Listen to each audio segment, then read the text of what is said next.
Hi అండి. అందరికీ నమస్కారం అండి. ఫ్రెండ్స్, మనకి ఇప్పుడిప్పుడే మరొక బ్రేకింగ్ న్యూస్ అప్డేట్ అయితే రావడం జరిగిందండి. అది కూడా లిక్కర్ స్కామ్ కేసులో కవితకు సుప్రీంకోర్టు తీర్పు విడుదల అంటూ మనకు ఒక లేటెస్ట్ అప్డేట్ అయితే రావడం జరిగిందండి.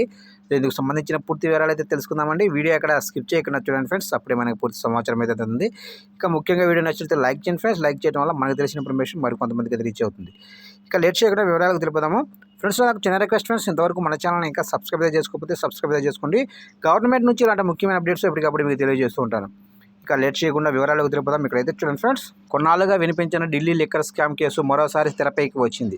కేసులో తనకు ఈడీ ఇచ్చిన నోటీసులు రద్దు చేయాలని కోరుతూ కల్వకుంట్ల కవిత ఇటీవల దేశ అత్యున్నత న్యాయస్థానం సుప్రీంకోర్టులో పిటిషన్ దాఖలు చేశారు. ఇకపోతే ఈ క్రమంలో కోర్టు ఎలాంటి తీర్పునిస్తుందోనని సర్వత్రా ఉత్కంఠ నెలకొంది. కాగా ఢిల్లీ లిక్కర్ స్కామ్ కేసులో ఎన్ఫోర్స్మెంట్ డైరెక్టరేట్ అధికారులు ఈమెను 2-3 సార్లు విచారించారు. దీంతో ఈమె ఈడీ విచారణపై కవిత సుప్రీంకోర్టును ఆశ్రయించారు. అయితే ఈ కేసుకు సంబంధించి తనపై ఎలాంటి చర్యలు ఈడీ తీసుకోకుండా ఆదేశాలు ఇవ్వాలని కోర్టుకు సమర్పించిన పిటిషన్లో పేర్కొన్నారు. ఇవాళ కవిత పిటిషన్పై నేడు జస్టిస్ బేలా, ఎం త్రివేంద్రి, జస్టిస్ పంకజ్ మిట్టల్ విచారణ చేపట్టారు. ఈ మేరకు విచారణను ఈ నెల 16వ తారీఖు వాయిదా వేస్తున్నట్లు ప్రకటించారు. చూశారు కండి. ఈ అప్డేట్ నచ్చినట్లయితే లైక్ చేయండి. ఇలాంటి ముఖ్యమైన అప్డేట్స్ కోసం మన ఛానల్ని సబ్స్క్రైబ్ చేసి ఫాలో చేయండి ఫ్రెండ్స్.